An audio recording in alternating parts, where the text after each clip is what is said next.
All right, so let's go ahead and give an update on what's going on in Ukraine. Here's Kamala Harris in Munich over the weekend insinuating that Russia is about to invade Ukraine. I mean, listen, guys, we're talking about the potential for war in Europe.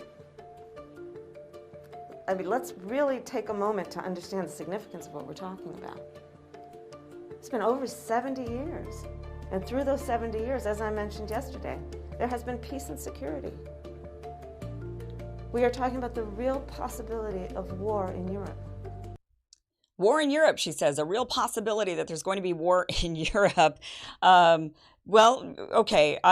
Now some people might think that there's going to be a world war, like this is going to trigger World War III, and that's certainly not going to happen because the United States has lost a lot of influence in Europe. There's going to be a lot of European countries that will not join in on a war with Russia because they are dependent on energy. And we're going to get to that because they're about to become even more dependent on Russia for energy. And they want to be friends with Russia. They're starting to build relationships with the country. They're not trying to make enemies. And that's an important point. Now, if the United States or if Russia were to invade Ukraine and there were to be a war, obviously Ukraine would be battling Russia.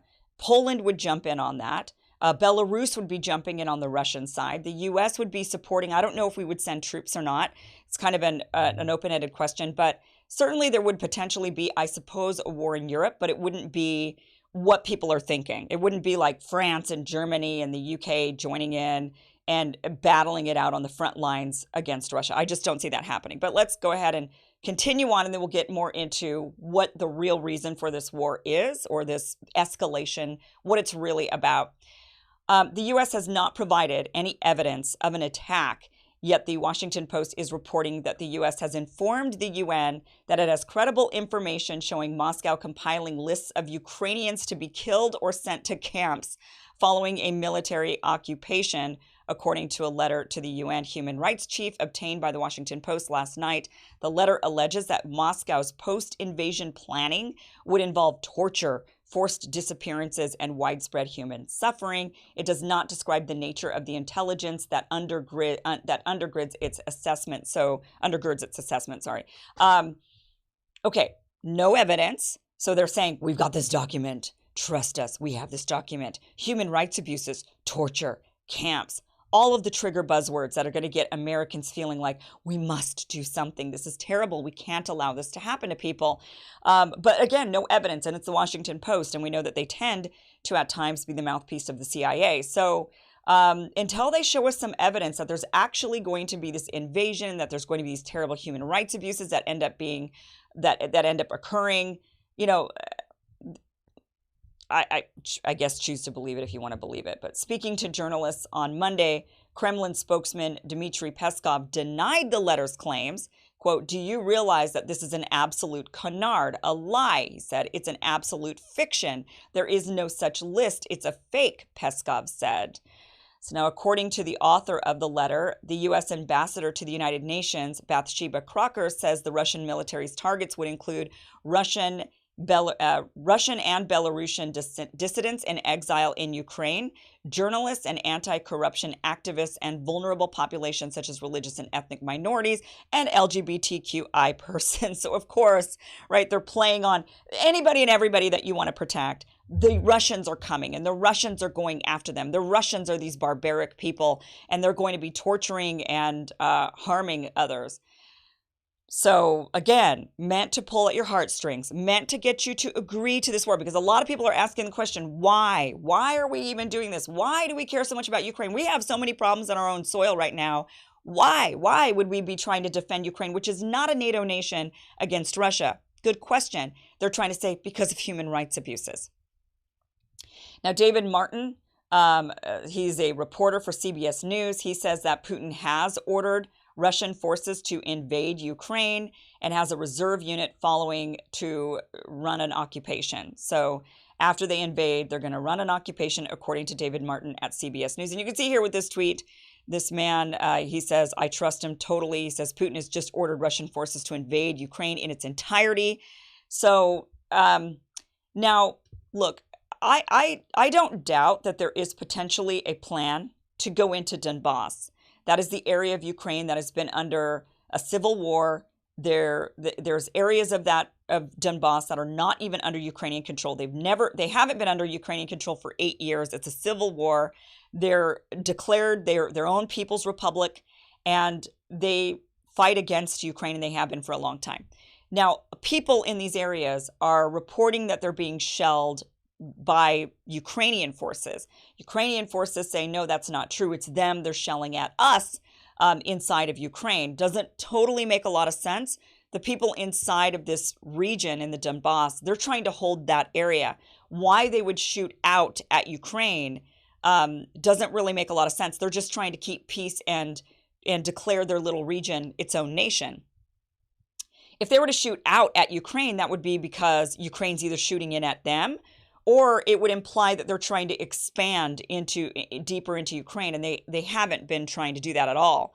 So it's more believable, actually, that these rebels that are holding this People's Republic of Luhansk and Donetsk, that they're holding these areas and that Ukrainian forces are actually shelling them first. And then, it's obviously they're escalating back. Now, people in these regions, because of the shelling, are now fleeing into Russia. So there's all these Ukrainians that are living in these areas, and they're now refugees fleeing into Russia. So there is potentially a possibility that Russia would go into Donbass, go into these areas in order to help secure them from the shelling from the Ukrainian forces. That's a possibility.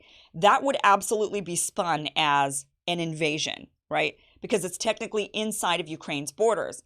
But again, areas of Ukraine that are not under Ukrainian control, the people in these areas actually receive Russian passports because they're in civil war with Ukraine. They can't get their papers from Ukrainian government because of the war. So Russia has stepped in and given these people, that are living there, that are not people that aren't even fighting in the war, just your average civilians. They give them papers, they give them passports so that they're not trapped inside of this area. They can travel freely around the world and, live their lives. I actually have a neighbor here who's from Donbass, and she has Russian papers because that's how they can get in and out.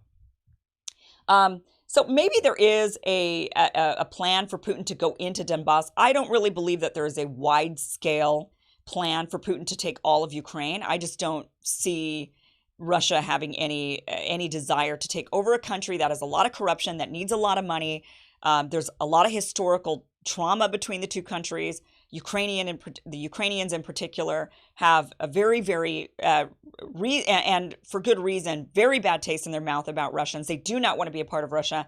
I don't see Russia wanting to take that on. That would be a beast to have to control. They would fight back. There would be uprisings. I just don't really see it. Donbass, that's a different situation. The people there are already separated. They already want to be their own nation, or they want to join Russia. That's possible.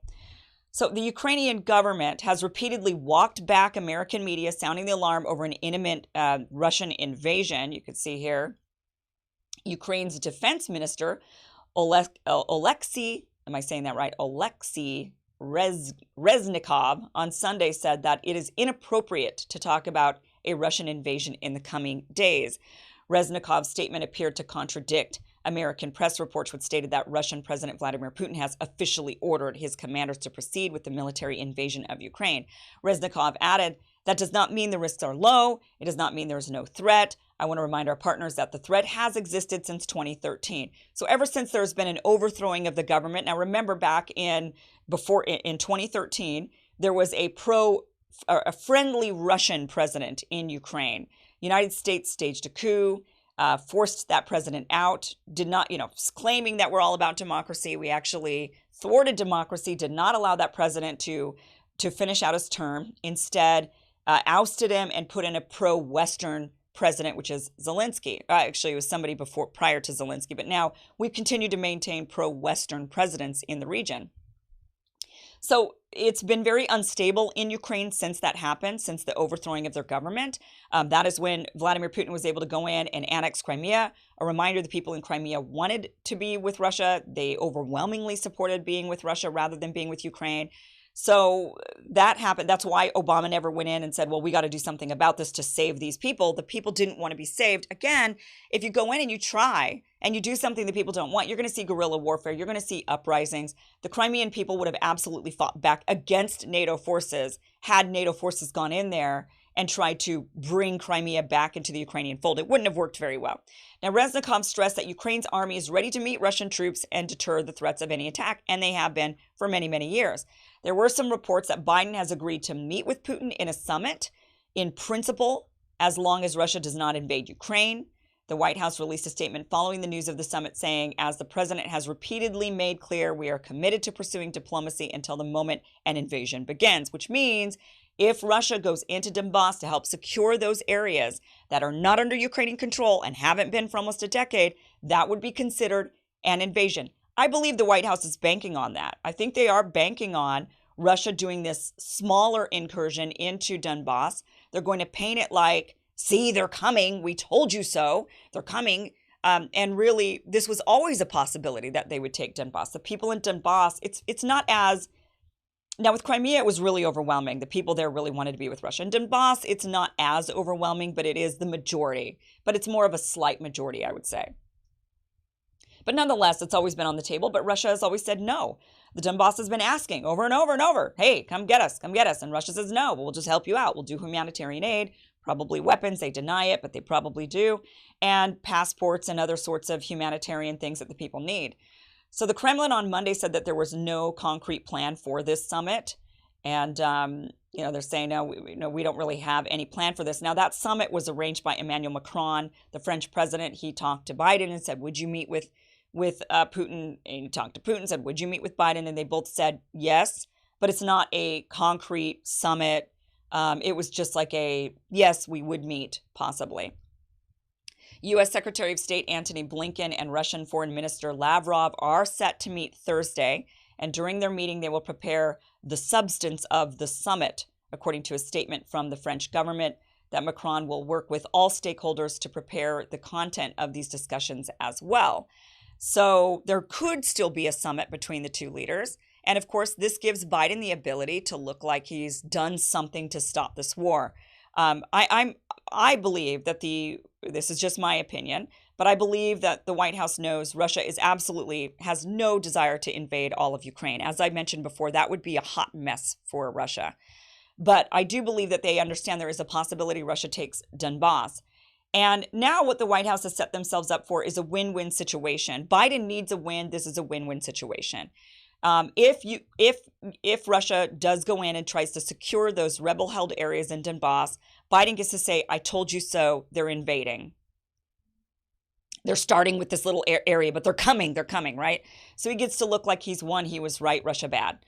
If Russia does not go into Donbass and then Biden gets to look, and they have a summit or something, Biden gets to look like, see, my power and strength and American power and strength stopped Russia from this invasion. So either way, he gets to look like he's won on this. Now, I do want to bring up briefly, and I'm going to go deeper into this in a later video. In fact, I think I'm going to do this as my radar tomorrow for Rising. The Nord Stream 2 pipeline is really the crux of all of this, the mess. Because a lot of people are asking, why are we even caring about Ukraine? Most people can't even point to it on a map. They're not in NATO, so we have no obligation to them whatsoever. We have a lot of problems here at home. What is the issue? The Nord Stream 2 gas pipeline is a pipeline that would pump a ton of natural gas into Europe. So they already have the Nord Stream 1 pipeline. That pumps enough gas into Europe to make Europe about 30 to 40% dependent on Russian energy. That's a lot that has already caused Europe, for example, to not really be on board. I mean, you see what Emmanuel Macron's doing. He's trying to facilitate some peace. You got the Germans saying, calm it down. So you've got European allies that are not jumping, they're not chomping at the bit to go into war with Russia. They're saying, we're not so sure about this because they rely so heavily on the energy from Russia. Now, that Nord Stream 2 pipeline would change the dynamic from 40%, the reliance on Russian energy, from 40% up to 80% in Europe. They would be heavily reliant on Russia as soon as that Nord Stream 2 pipeline turns on. And the thing is that the pipeline is complete. Now, the pipeline has been opposed by the Obama administration, by the Trump administration, by the Biden administration. They've done everything they can to ramp up rhetoric, to try to, fan the flames of saying Russia bad to Europe. Europe didn't really buy it.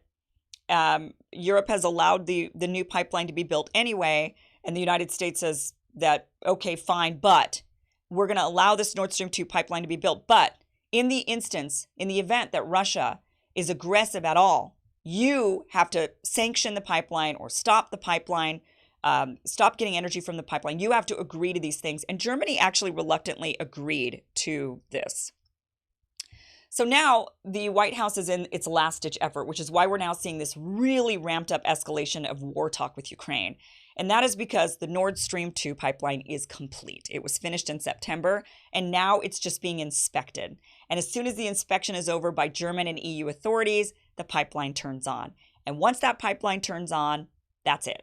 The United States is no longer heavily influential over Europe. Instead, Russia actually has a bit more influence and leverage over Europe than the United States does. And the United States does not like that. The US wants to keep Europe in the pocket of the United States and doesn't want Europe to be instead cozying up to Russia. The United States paints it as a security threat. They try to tell the Europeans and the American people that Russia having that much influence over Europe means that Russia is going to become this dominating militaristic threat, right? So they're trying to say once Russia becomes the energy provider of Europe, they're going to once again expand into the USSR and try to invade. Europe doesn't buy that. If Europe bought that, they wouldn't be agreeing to the Nord Stream 2 pipeline. Now, where Ukraine comes in on this is that there's currently gas that is being provided along with US allies and Ukraine to Europe through these Ukrainian pipelines. They're old, they're not efficient, and what would happen if Nord Stream 2 turns on is that Nord Stream 2 would allow gas to go through that pipeline, which goes under the Baltic Sea, rather than through Ukraine. So the gas would be more efficient, it would be cheaper for the Europeans, and it would also cost Ukraine a lot of money, because right now Ukraine gets a lot of money in pass-through fees, being able to have this pipeline through their country. They make money on that. Once Ukraine no longer gets money from that, that is a problem, because the United States is supporting Ukraine largely in a lot of ways, and we'd have to step in and support them even more possibly. So there's financial implications to this gas pipeline. There's geopolitical implications to this pipeline. And so the U.S. is ramping up the rhetoric because we're in the final, the last-ditch, final kind of home stretch efforts to stop this pipeline from turning on.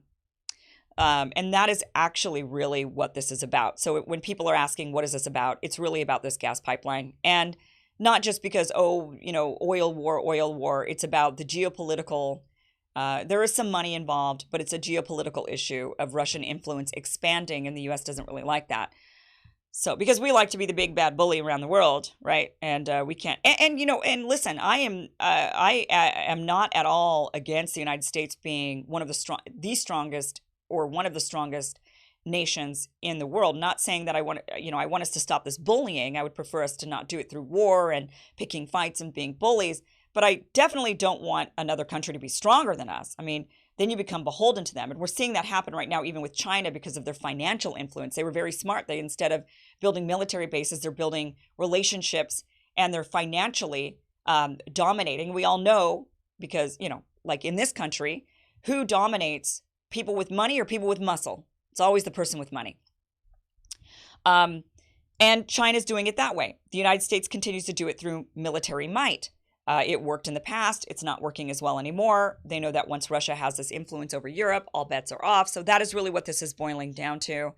And so there is some implications for Russia as well. So there could be a reason for Russia, for example, there's more reason for them to not want to go into Ukraine at all, because they don't want to jeopardize that pipeline from being turned on. So that's why it's not really likely that Russia has any desire whatsoever to go into Ukraine, because that would immediately then put the pipeline at risk.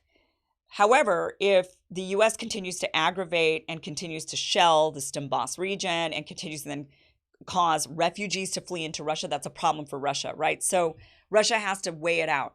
Are they going to allow just floods of refugees to come into Russia from the Donbass region, these Russian Ukrainians fleeing in, or do they want the pipeline? My guess is they want the pipeline more than they want I think they'll deal with the refugees, that crisis a bit, because I think they figured that that'll calm down. I don't know, though. Hard to say. But that's what's going on. I will give you more details on that more succinctly Thank you so much for watching. Appreciate you. If you have any questions, comments, email me, kim@kimiversen.com. You can also join my locals community. The link is down below, or if you're watching on Rumble, the link is in the corner.